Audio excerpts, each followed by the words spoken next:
ചേലക്കരയ്ക്ക് എന്നും ചേലേക്ക് നിറം ഫാബ്. മനസ്സിനിണങ്ങിയ വസ്ത്രങ്ങൾ കൈനിറയെ സ്വന്തമാക്കാൻ വിലക്കുറവിന്റെ വർണ്ണ വിസ്മയത്തിനൊപ്പം ഡിസ്കൗണ്ട് ഓഫറുകളും ഞങ്ങൾ നൽകുന്നു. നിറം ഫാബിൽ നിന്നും പർച്ചേസ് ചെയ്യുന്ന വസ്ത്രങ്ങൾ നിമിഷ നേരം കൊണ്ട് തന്നെ ഫ്രീ ആയി ഓൾട്ടറേഷൻ ചെയ്ത് നൽകുന്നു. നിറം ഫാബ്, മേപ്പാടം, ചേലക്കര. കേരള സഹകരണ അംഗ സമാശ്വാസ നിധിയിൽ നിന്നും വെങ്ങാനല്ലൂർ സർവീസ് സഹകരണ ബാങ്കിലെ 30 അംഗങ്ങൾക്കായി അനുവദിച്ചു കിട്ടിയ സമാശ്വാസ ഫണ്ട് വിതരണം ചെയ്തു. MLA UR പ്രദീപ വിതരണോദ്ഘാടനം നിർവഹിച്ചു. സഹകരണ പ്രസ്ഥാനം ലോകത്തിന് ഒരു മാതൃകയായുള്ള ഒരു പ്രസ്ഥാനമാണ്. ആ സഹകരണ പ്രസ്ഥാനം ഇന്ന് വലിയ തോതിലുള്ള ഇടപെടൽ നടത്തി സാധാരണക്കാരന് വേണ്ടി ഒരു തണലായും അത്താണിയുമായി മാറുകയാണ്. ഇപ്പം നിങ്ങൾ നോക്കൂ, ഇന്നിവിടെ വന്നത് എല്ലാവരും നമ്മുടെ ബാങ്കിലെ അംഗങ്ങളായ പ്രിയപ്പെട്ട അംഗങ്ങൾക്ക്, ആ അംഗങ്ങളിൽ മാരക രോഗം പിടിപെട്ട കുടുംബങ്ങളിൽ ക്യാൻസറും കിഡ്നി ബാധിച്ചവരും ലിവറിന് അസുഖം ബാധിച്ചവരും അങ്ങനെ പ്രധാന വരുമാനം ഉണ്ടായിരുന്ന ആളുകൾ മരണപ്പെട്ടു പോയാലോ ഇങ്ങനെയായി കുടുംബങ്ങളെ സഹായിക്കാൻ വേണ്ടി മറ്റേത് ബാങ്ക് ഇത്തരത്തിലുള്ള ഏർപ്പാട് ചെയ്യും? ഞാൻ ചോദിക്കുന്നത്, നമ്മൾ പോയി പല നാഷണലൈസ്ഡ് ബാങ്ക് ഉണ്ട്, SBI ആവട്ടെ, PNB ആവട്ടെ, അങ്ങനെ പല ബാങ്കുകളുണ്ട്. ഇവിടെ ഒന്നും ഇല്ലാത്തൊരു വ്യത്യസ്തമായ ഒരു ഇടപെടൽ സഹകരണ പ്രസ്ഥാനം ചെയ്തുകൊണ്ടിരിക്കുന്നു. പക്ഷെ നമ്മുടെ സഹകരണ പ്രസ്ഥാനം ഇങ്ങനെ നാട്ടിലെ എല്ലാ ആളുകളും, ഇപ്പോൾ നിങ്ങൾ നോക്കൂ, ഓണം വന്നാൽ എല്ലാവരും കക്ഷത്ത് സഞ്ചിയാവും. സഹകരണ വെങ്ങാനല്ലൂർ ബാങ്ക് തുടങ്ങിയ ഓണച്ചന്തയ്ക്ക് വില കുറച്ച് സാധനം കിട്ടും, അങ്ങോട്ട് പോവുകയാണ്. അതുപോലെ ഇപ്പോൾ തന്നെ നമ്മുടെ വെങ്ങാനല്ലൂർ ബാങ്കിൻ്റെ ഒരു പ്രവർത്തനം നിങ്ങൾ കണ്ണോടിച്ച് നോക്കൂ.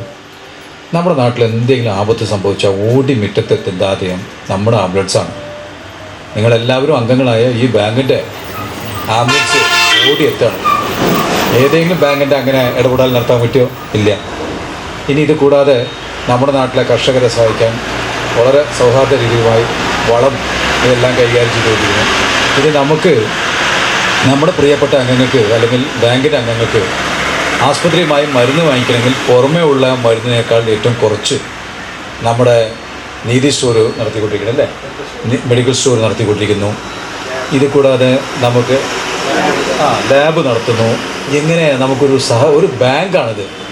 സാധാരണ നമ്മൾ പണിയെടുത്ത കാശ് കൊണ്ടുപോയി അവിടെ നിക്ഷേപിക്കും, പിന്നെ നമുക്കൊരു ആവശ്യം വന്നാൽ വായ്പ എടുക്കുന്നു. ഇതാണല്ലോ ബാങ്ക് എന്ന് പറഞ്ഞാൽ. അതിനെയും പുറമെ ജനകീയമായ ഒരു ബാങ്ക്, അതിൻ്റെ ഭരണകൂടം ഇടപെടുകയാണ്. നമ്മൾ തിരഞ്ഞെടുത്ത ജനപ്രതിനിധികൾ എങ്ങനെയെല്ലാം ചെയ്യാൻ കഴിയും?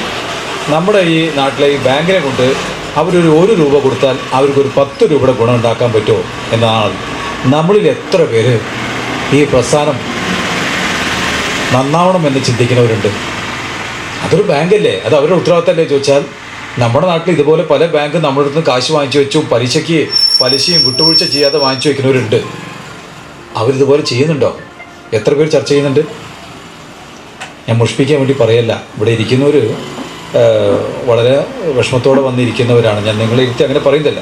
പക്ഷെ ഞാൻ ഇവിടെ പറയാൻ കാരണം, ഇന്ന് കേരളത്തിലെ ഇതുപോലെ സഹകരണ പ്രസ്ഥാനത്തിനെ വേട്ടയാടിക്കൊണ്ടിരിക്കുകയാണ്.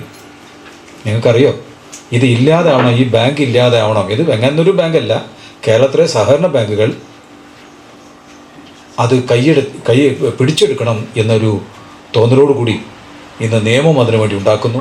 Bank president M. ഹരിനാരായണൻ അധ്യക്ഷത വഹിച്ചു.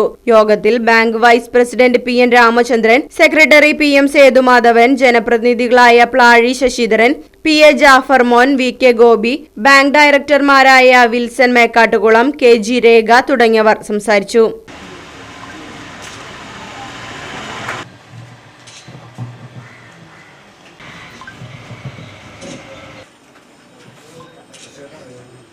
വസന്ത Kunnathuparambil. Right vision news, Chelakkara.